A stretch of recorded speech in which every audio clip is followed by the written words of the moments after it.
현몽쌍용기 들어가 볼게요. 이 제목이 뭐냐면 현 나타났어.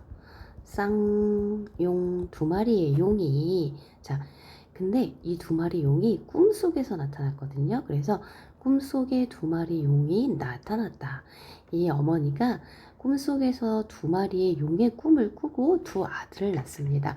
쌍둥이 아들이거든요. 그래서 쌍둥이 아들과 고 아버지, 할아버지 이게 3대에 걸친 이야기인데 우리가 보는 장면은 그 중에서 조무라고 하는 첫 번째 아들의 정혼자에 관한 이야기입니다. 정소전은 계모 박씨의 모함을 의심 없이 받아들인 아버지 정공 때문에 위기에 처합니다.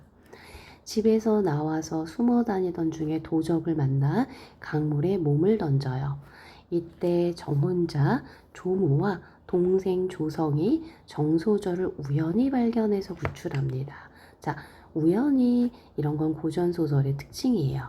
고전소설에서 등장하는 우연성, 이런 특징을 알 수 있습니다. 그 다음에 가뜩이나 집에서 쫓겨났는데 도적까지 만났어. 안 좋은 일에서 또 안 좋은 일을 당할 때 설상가상 이런 단어 씁니다.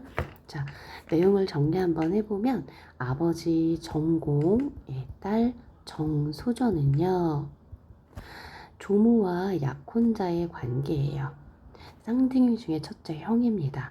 그런데 정공의 부인, 그러니까 정소저의 친어머니는 아니고 계모, 첩이겠죠. 박씨의 구박을 받고 모함을 받아서 아버지가 박씨의 말을 믿는 바람에 딸을 쫓아냈습니다. 소저가 매우 놀라며 우리가 아주 놀랐을 때 대경이라 하고요.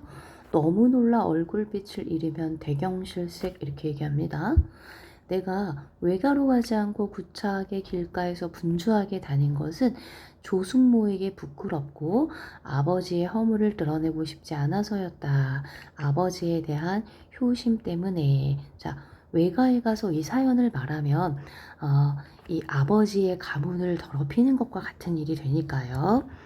뜻밖의 저 공자들을 만나니 내가 차마 사실을 말하여 부끄러움을 더하겠는가? 그럴 순 없다. 은인의 덕이 산과 바다 같으나 차마 근본을 아뢰게 되어 여기서 근본은 사실이라고 생각하시면 돼요. 사실을 말하게 돼서 저 집에서 우리 집의 허물을 알게 되면 매우 부끄럽게 될 것이다. 모름지기 너는 다만 대답하기를 내가 타향에서 떠돌아다니다가 서울 친척을 찾으러 왔다가 도적을 만나 물에 빠져 죽을 뻔했다 라고 말하여라. 이거는 사실이 아니죠. 그냥 둘러대는 이야기죠. 조공자가 이미 우리가 여자인 줄 알았으나 남녀 구별이 있는 것이다. 여자인 줄 알았다 무슨 뜻이냐면 정소저가 남장을 하고 시비, 몸종들을 데리고 도망 중이었거든요. 그래서 이 대사는 소저가 몸종에게 하는 말입니다. 생명을 구해준 은혜는 몸소 살해하지 못함을 아뢰어라. 내가 여자이기 때문에 은혜가 깊지만 몸소 갚지 못한다라는 걸 이제 말해달라 라고 했더니 병란과 춘앵이. 정소저의 시비들입니다. 굳이 사실을 말하지 말라는 소저의 말을 듣고 나와서 둘이서 상의를 합니다.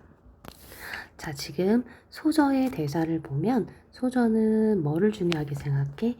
가문을 굉장히 중요하게 생각하는 인물입니다. 그래서 이제 하늘이 도와주셔서 조공자를 만났으나 어찌 차마 좋은 기회를 놓치게 되면 우리 주인과 노비는 어디에 의지하며 소저의 백년 가약은 어느 날에 이루겠는가.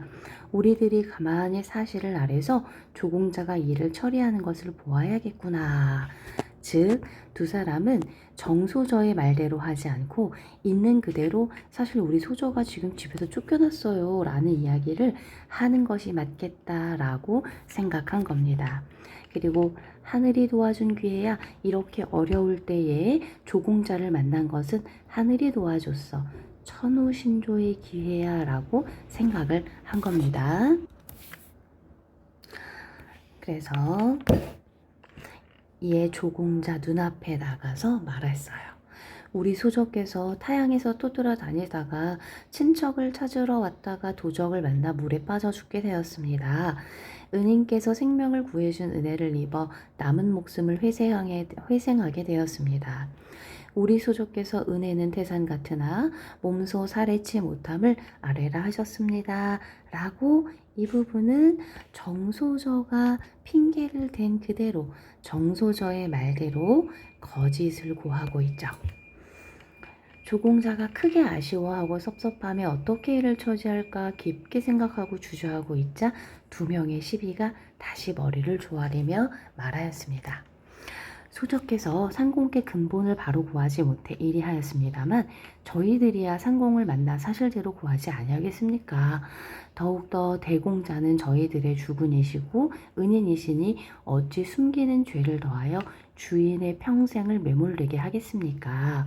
자, 서리적 표현 물음을 통해서 자신이 이렇게 사실을 고하게 되는 이유를 좀 더 강화하고 있는 거죠. 저희의 주인은 정참정의 딸로, 자, 정소저의 아버지입니다. 자, 정소저의 아버지 정참정의 딸로 외가에서 조공자와 정혼을 하였습니다. 조공자와 혼인을 한 사실을 밝히죠.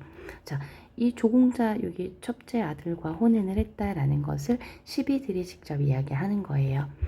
그러나 소저가 본댁으로 돌아오신 후에 간에 어질지 못한 사람이 있어 집안에 어질지 못한 사람 바로 정참정의 첩 계모 박씨를 얘기하죠.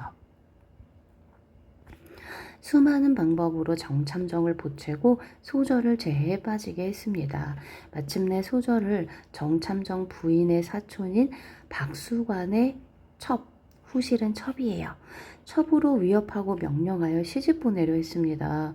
그래서 소저가 외가로 가시고자 하지만 석공 어르신께서 성품이 엄숙하셔서, 자, 석공 어르신께서 성품이 엄숙해, 자, 소저의 외할아버지예요. 그러면 이 소저의 외할아버지는 정참정의 장인이 되겠죠. 그쵸? 정공과 더불어 큰 사단을 일으킬 것이라고 생각하셨습니다. 이 정공이 너 감히 내 손녀를 이렇게 첩의 말을 듣고 쫓아내? 이렇게 되겠죠. 일의 형세가 난처하여 남장으로 바꿔 입고, 자, 그래서 이들이 남장으로 하고 길을 떠나게 된 사연을 얘기하죠. 강가의 이평장 부인은 소저의 고모신데 그분을 찾아가 의지하려고 했습니다. 그러나 이평장 부인이 이사를 가신 지 수일이 지났고 가신 곳을 모르기 때문에 강변에서 방황하다 도적을 만나 억울하고 원통해서 지금 흉한 일을 당할까봐 강물에 몸을 던졌습니다. 상공께서 저희의 목숨을 살려주신 은혜를 만나 주인과 노비 세 사람이 살아나니 이 은혜는 은덕은 분굴쇄신하더라도, 그러니까 뼈를 깎는 그런 일이 있더라도 다 갚지 못할 것입니다. 아주 큰 은혜를 입었습니다. 하는 이야기예요. 두 공자가 이 말을 들으니 참혹하면 말할 것 없고 정소저의 굳은 절개와 아름다운 행동, 그러니까 사실 정소저가 이런 험한 일을 당하게 된 이유가 바로 계모의 이 강압으로 다른 남자의 첩이 될 뻔했고 또 이 도적을 만나서 험한 일을 당할 뻔했으나 그것을 피하기 위해서 목숨까지 버리려 한 거잖아요. 또한 계모 박씨가 자애롭지 못해 이 변을 일으킴을 짐작하고 사람의 마음으로 측은해 했습니다. 정소저의 절행이 빼어나 자기를 위하여, 여기서 바로 조무, 자기를 위해 온갖 고생이 이 지경에 미쳤음을 감복하고 평생의 아름다운 배필과 하늘이 정한 연분, 천생연분이라 그러죠 우리가. 천생연분임을 깨닫고 용홍공자, 아까 조무, 네, 두 눈에 가을물처럼 고운 광채 비유, 눈물이죠. 용홍이 말하였다. 소저가 수많은 고초와 슬픈 한이 이 조생을 위함이니 나를 위함이니 어찌 감사하지 않겠느냐. 너희들은 우리가 집에 들어가 일을 처리할 사이에 소저를 보호하라. 석공이, 자, 석공은 소저의 외할아버지, 외조부죠. 소저의 얼굴을 쓰다듬며 일이 이렇게 됐으니 어찌하겠느냐. 손녀가 어린 나이에 효성과 절개와 지혜를 모두 갖추었으니, 자, 네가 효성이 지극하고 절개와 지혜가 있으니 이런 일을 당하는구나. 완고한 아비와 어리석은 어미. 완고한 아비, 정소저의 아버지 정공, 그 다음에 어리석은 어미 박씨. 흉계에서 벗어나 목숨을 보전하여 명철보신한 것이다. 현명하게 몸을 보호한 것이다. 부모가 낳아준 몸을 보존하고 죽은 어미가 남긴 가르침을 이으니 죽은 어미는 석공의 딸이겠죠. 네 아비가 흙과 나무와 같은 마음을 지니고 있다 하더라도, 즉 사람의 마음이 아니라 하더라도 성원한 후에 서로 만나 부녀가 상봉하는 즐거움을 얻는다면 어찌 너를 책망하며 혼인한 것을 그르다 하겠느냐. 나중에라도 네 아비가 네가 조공과 결혼하는 것, 조모와 결혼한 일을 알게 되면 그르다고 하지 않을 것이다 라고 설득하는 거예요. 모든 일에는 원래의 계획과 변경할 때 임기응변이 있다. 이제 조상국이 밖에 와서 너와의 혼인을 완전하게 정하고, 조상국은 조모의 아버지, 그러니까 예비 시아버지죠. 아직은 아니지만 시아버지가 될 사람, 조모의 아버지입니다. 어찌 고상하지 못한 모습으로 사양하겠냐. 내가 네 부모를 대신해 혼인을 관장할 것이니 너에게 혼인을 묻는 말은 아니니 너는 이상한 말을 하지 마라. 즉 거절하지 마라, 이 얘기 같죠. 소저가 조상국이 왔다는 말을 듣고 불안하고 놀라며 부끄러워 옷 같은 얼굴이 발그레해졌다. 눈썹을 나직히 낮추고 아뢰었다. 소녀의 도리로 차마 아버지를 속이고 혼인을 못하겠습니다. 조상국은 당세의 군자이십니다. 원컨대 조부께서는 손녀의 보잘것없는 마음을 살펴 뜻을 이루게 해주십시오. 한 번 더 거절을 부탁합니다. 그런 후에 조모와 할머니와 삼촌의 안부와 동생의 무사함을 묻고 슬프고 참혹게 눈물을 흘릴 뿐이다. 석공이 밖으로 나와 조공을 보고 손녀와 묻고 대답한 말을 일일이 전하고 탄식하며, 손녀의 마음이 금석 같아 저의 용렬하고 어리석은 말을 알아듣도록 타이를 방법이 없으니 어찌하겠습니까. 자, 너무 효심이 깊어서 아버지 몰래 결혼을 할 수 없대요. 자, 그러니 어쩌겠습니까 했더니 조공이 무릎을 탁 치며, 정소저의 일과 행동이 여자 중에 군자입니다. 칭찬하죠.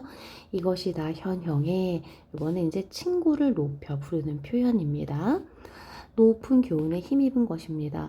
제가 이와 같은 며느리를 얻으니 어찌 아버지의 어질지 못함을 한탄하겠습니까. 신부와 의논할 말이 아니니 현형이 혼인을 관장하십시오. 자, 역시 혼인을 재촉하죠. 이 말을 옳게 여겨 다시 소저에게 묻지 않고 그냥 혼례를 준비합니다. 석학사 부인이 나오고 석공 부인이 전공자와 함께 나와 소저를 보았는데 서로 붙들고 오열합니다. 소저는 그리워하던 아우를 만나니 반갑고 기쁜 듯이 서로 뒤섞여 일어납니다.